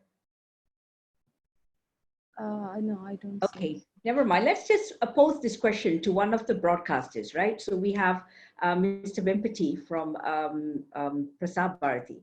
Mr. Vempati, you earlier said about, checking on fake news and facts and so forth. So can you elaborate a little bit more how this is helping your broadcasters? Mr. Vempati? Have we sort of lost our panelists? So I just throw the question to anybody who can answer this. Subhash, you are a broadcaster from Doordarshan. Is there any way that you do fact checking for your staff? How do they know what is right and what is wrong? See, what we are doing is, we are creating some audio-visual materials plus captions and all, which is highlighting on the one side the myth and the myth busters kind of a thing, you know. See the fake news and the actual news. We are comparing it on the single slide and then telecasting and then broadcasting in various channels. Regarding this part of dealing with the fake news, my colleague Mayank Agarwal will be in a better position to tell you more about this, I believe. Okay. Mr. Mayank, are you with us? Okay, I think we should move on to the next question because I have a question. Yes. Hello. Sorry, you're back. Mayank Agarwal, I am. Mr. Mayank. Yes. Yeah. Actually, we have set up a fact check unit within Prasar Bharti. And this fact check unit, we have officers from Doordarshan and All India Radio and Prasar Bharti News Service. So any doubtful message which is circulating in social media or it is coming to our notice, otherwise we check that from where this source can be. Like I give you one example. There was recently a circular going about the CBSE examinations. And that circular was fake circular, and we cross-checked that from the CBSE is a board and from the board headquarters, and immediately we published through our channels that this was fake. So every day we are getting some 2 to 3 such fake news items, and we are checking that. And another thing is there is in Government of India, in the Ministry of Information and Broadcasting, there is a another unit which has been set up is under the Press Information Bureau. So they are also doing every day a lot of fact checks, and they are sending it to us, and we are immediately broadcasting the truth about that also. So we are working at 2 levels. One is we are subscribing to the Government of India platform through Press Information Bureau, and another we have set up our own unit here. Okay, thank you, Mr. Mankia. And I think there was, Leeza, there was a question directed to Mr. Huang Haibo. Can you give? Oh yes, I'm here. Yeah. Okay. So the question is, how do we mitigate, like when we do coverage on the pandemic and then we are creating more fears, right? If we are doing just that. So how do we mitigate the fear, and how do we continue? This is very interesting question, because you know what? Although we say that we have to confirm the facts, we have to, check everything, but sometimes the expert can be wrong. Look at the pandemic. People used to say this is an Asian pandemic. The people in the States say they were to do with us. And then they say, don't wear a mask. And then they say, so after the time changed, they changed their mind. Just 2 days ago, the Mr. Cozy, he said, no more shaking hands. And before they were kissing each other, hugging each other, let alone shaking hands. So this all changed. I think what we should do is that we have to show all points of view, and then we have to throw away our prejudice and our pride. What you think is right now may not be right to the other people. So we have to balance. We have to show everything. This is at least we can do. We even say we have to get the solid facts. Sometimes the facts also change. That is very true. Right now, the facts are changing. So this is what I want to add. Yes. We have a question for Mr. Elliott. How would you produce a program for specific target group, say migrant daily wages workers, by including the 3 aspects of broadcasting that you mentioned, education, information, and entertainment? Perhaps this question can be answered by Ms. Lipos as well. I'm not sure to know how to answer because I'm not a broadcaster myself. So I'm not quite sure, to be honest. I don't want to give an answer for the sake of giving an answer. So this has to be, I don't have like, I don't know what to tell you, to be honest, at this stage. We'll send you the question, via email, and then perhaps we can direct this back to the person who asked the question. Thank you, Frederick. I just want to ask Huang Haibo a question. Huang? Yes, please. All right. This has been at the back of my mind because I'm a journalist myself. How did journalists at Phoenix react when they knew that they were dealing with a contagious disease? And here the boss is actually telling them, you have to go there and be stationed. No, no boss telling us. We all, I myself went to Fukushima in 2011. Mm-hmm. Anything big happens, the news channel like us, we were like soldiers. We have to go to the front. And the company, we have a protocol. Anything I've mentioned before, during the disaster report, we have to take risk, our staffs, but we have to take calculated risks. We have to prepare everything. Before I went to Fukushima, I went to 30 kilometers away from the first nuclear plant, on March 14th. But I'm heavily geared with my nuclear protection gear too. And this time is also, that's why we take 2 days after the lockdown of Wuhan. We have to get our logistic down. We have to get all the equipments down, and then we can go. Mm-hmm. So this is our job of going to the front whenever anything happened. Mm-hmm.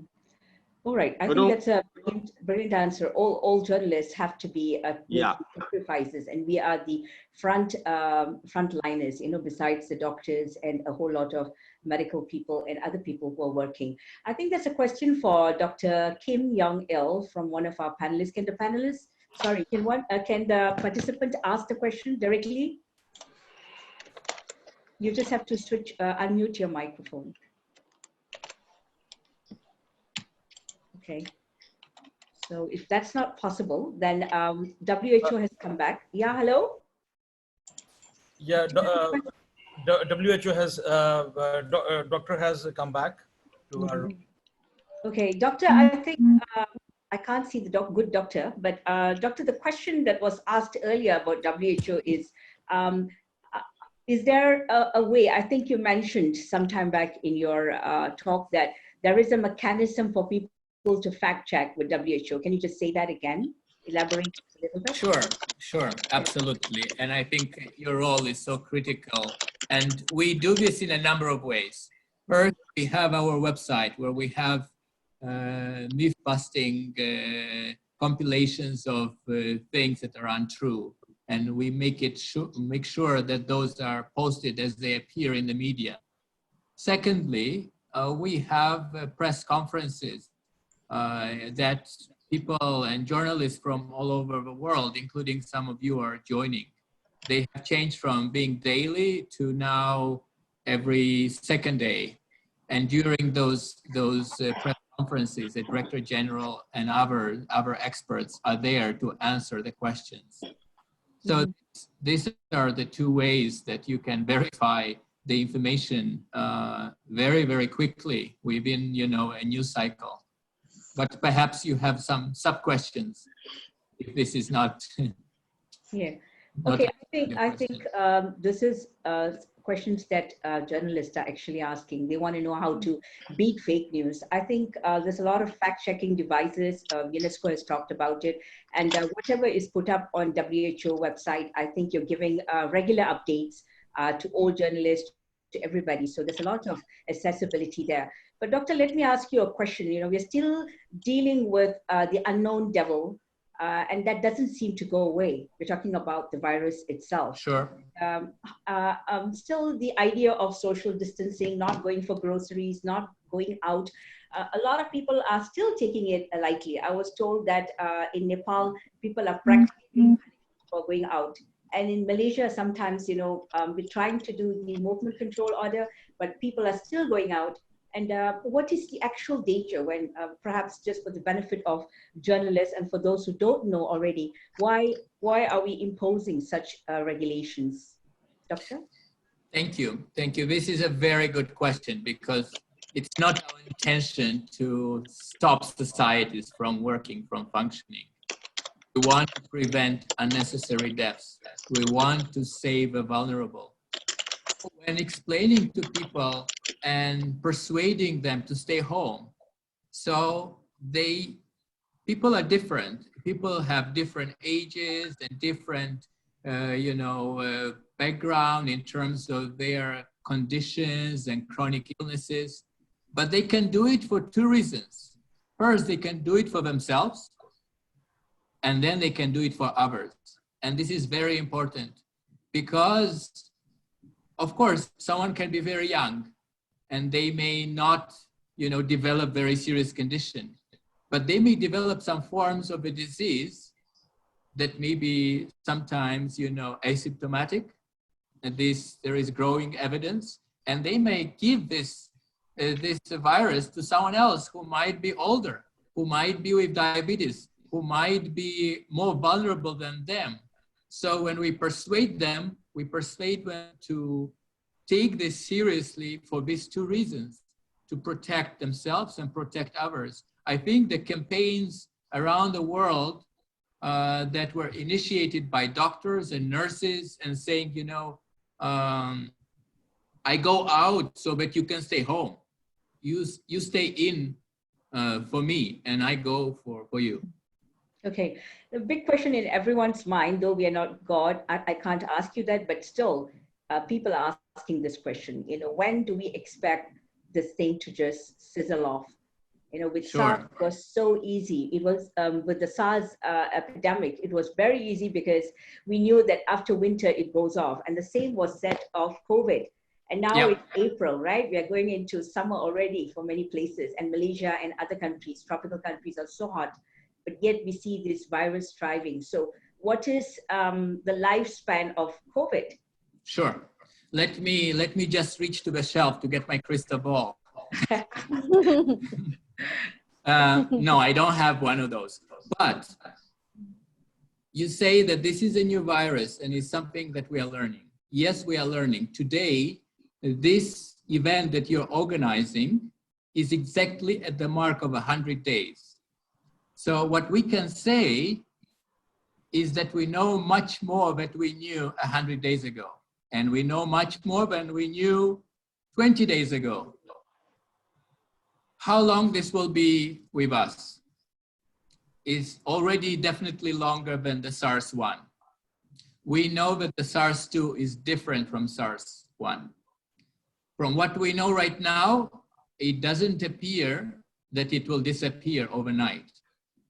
It will not be a surprise and we wake up one day and look, wow, clear skies and no COVID and everybody recovered. I think this is unrealistic. I think this is sort of dreaming, and I don't think it's based in the facts that we know. Based on how this virus behaves, it's going to be with us for the long term. What do I mean? I mean there could be a number of scenarios. It could be something like the influenzas. So as we know, we have multiple influenzas. And of course, you will correct me and you will be right that coronaviruses are not influenza viruses, correct? But we've never had a coronavirus pandemic before, and now we do. So we are learning about this, but from what the world knows, from what the scientific community knows, it's not going to disappear in a month or 2 or 3. And also what we know is that the medications that we are testing, we don't have the medication that is 100% effective. We have, again, I mentioned the word solidarity, and we have entered something unprecedented. It's called the Solidarity Trial. So the Solidarity Trial brings researchers and governments and hospitals and clinicians from dozens, if not close to 50 or more. I think it's they're joining every day to test which drug will work. But as you also know, the drugs, even if we find some research that is effective, some drug X, you cannot produce enough overnight. You cannot make it approved by regulators overnight.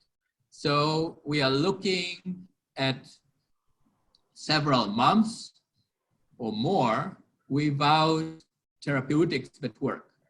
Of course, on your mind now is what is the vaccine?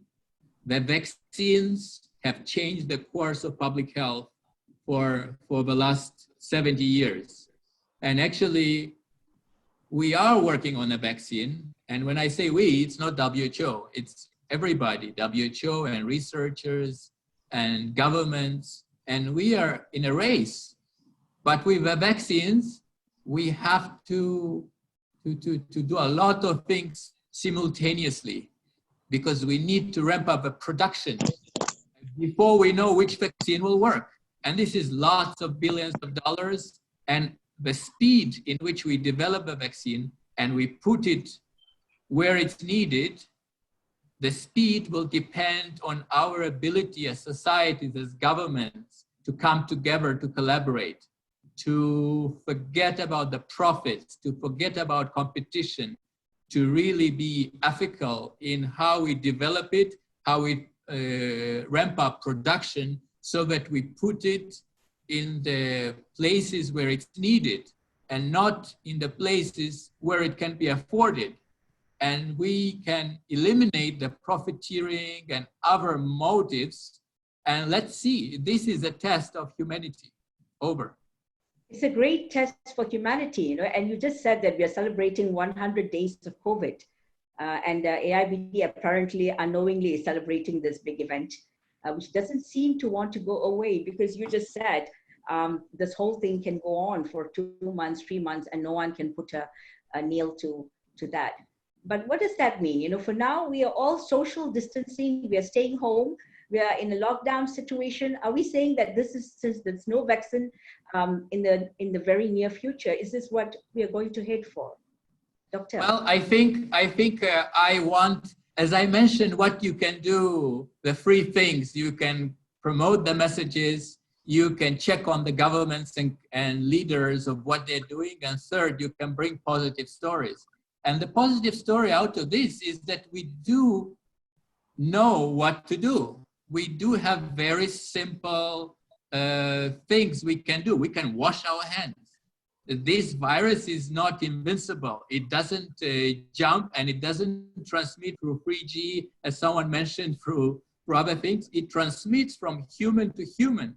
And if you wash your hands, if you are having that distance that will protect you from getting this virus, we can restart societies. And people also have a very good news. Many people, 80% more, I mean, 90+% of all the people who get this virus survive this virus. When they survive this virus, they are immune. At least this is what we know so far. Maybe there might be some research coming that is possible to be reinfected, but so far we believe you are becoming immune. So we have what? Close to 1 million people around the world who are immune, who can go out there and provide critical services. They can be our nurses and doctors and provide essential services.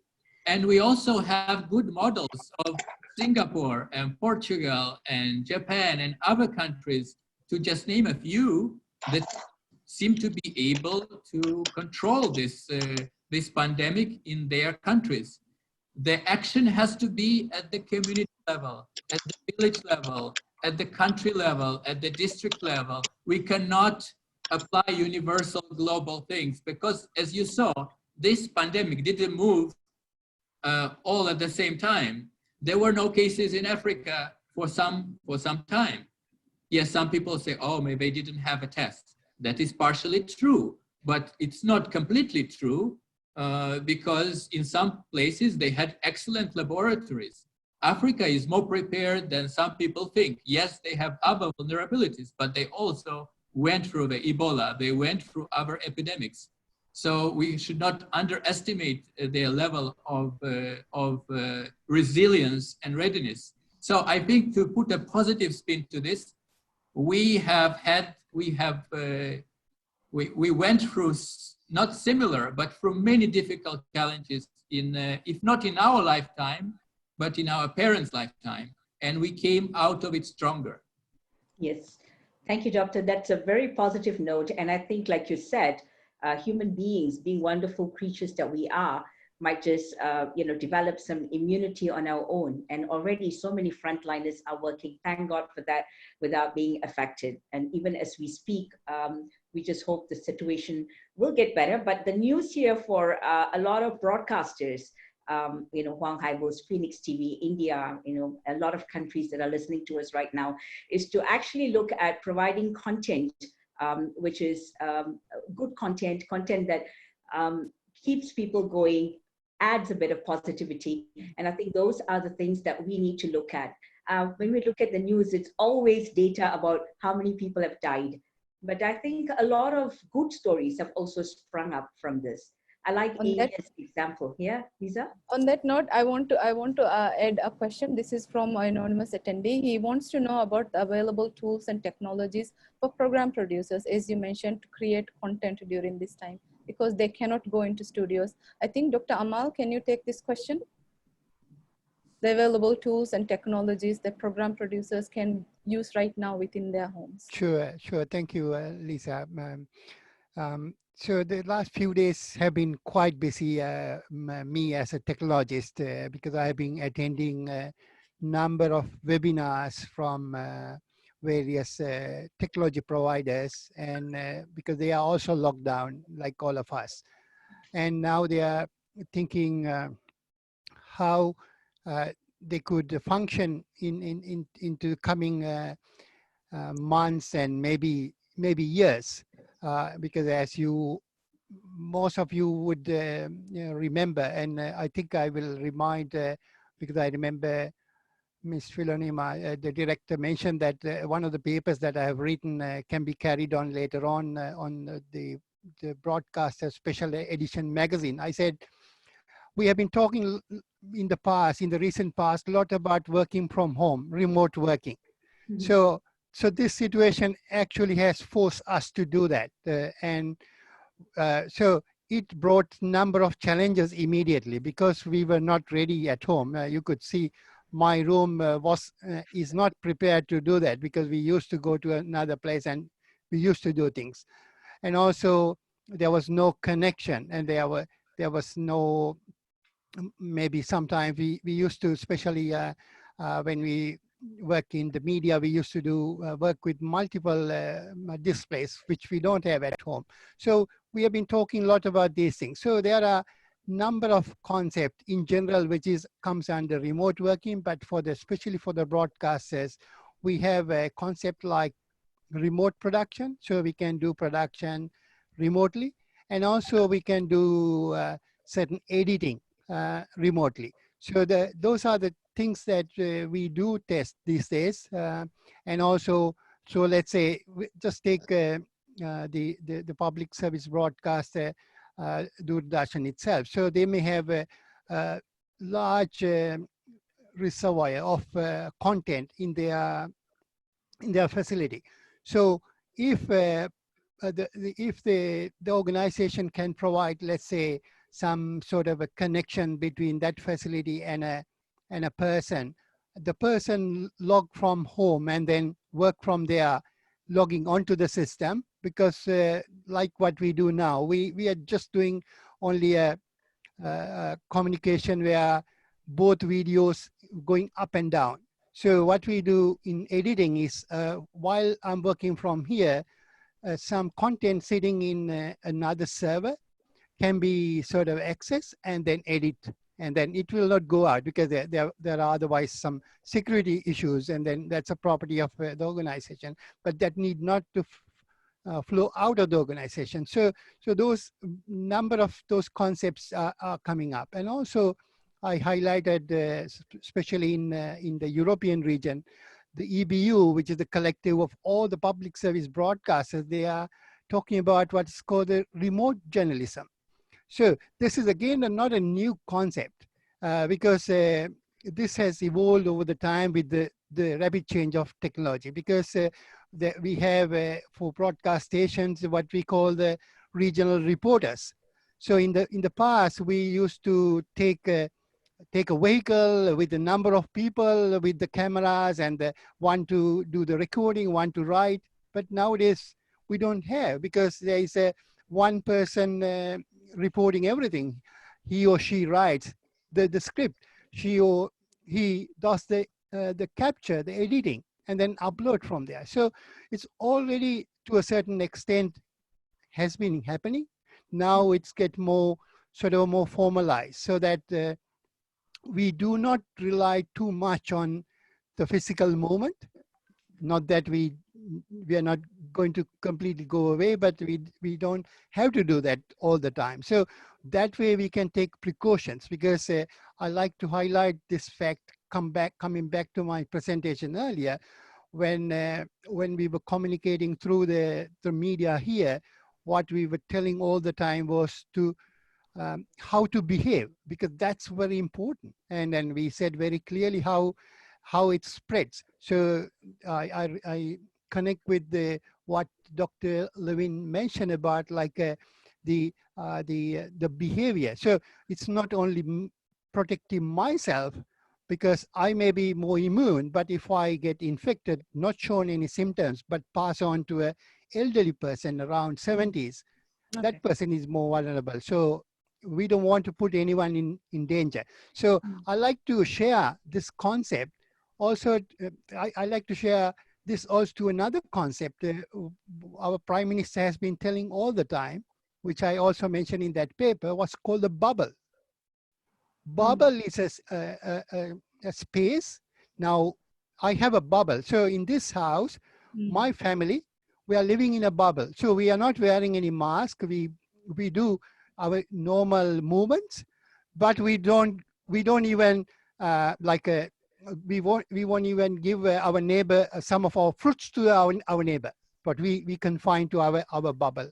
We go to the supermarket, we are allowed to go there, but there are lots of precaution over there, because some are online delivered, some take one person inside, the person out. Then when you come out, as I mentioned earlier, we need to wash hands. So all these things are very well communicated. So very true, yeah. Dr. Amal.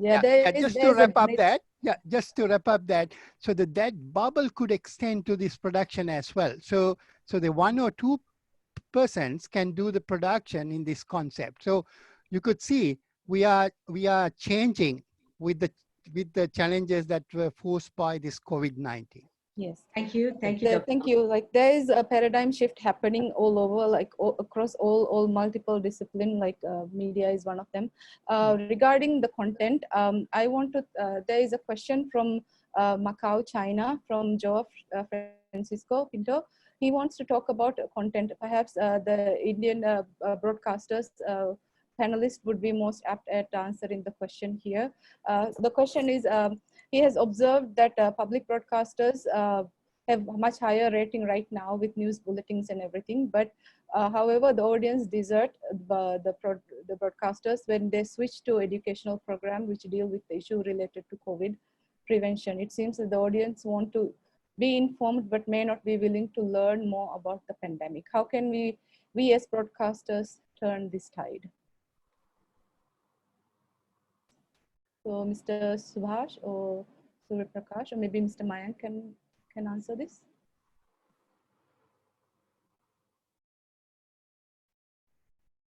Mr. Subhash, I think is answering the question. Nabil? Your mic, yes, sir. Yeah, the initial part of the observation was that whenever such crisis comes and the public service broadcaster comes up with good content, the viewership pattern changes. That is exactly true. See, if you go through the last week's BARC analysis of our programs, Doordarshan National, that is the public services network's prime channel, is the #1 among the general entertainment channels in India. That is as per the last week's record ratings of BARC. So the reason being introduction of iconic content and maybe some entertainment content which was suitable for more family viewing. The second part of the question was relating to the educational programs and the information programs that we do. See, during this lockdown period, in various state governments are approaching us, asking us to air some programs of educational content to the children and the college students sitting at home.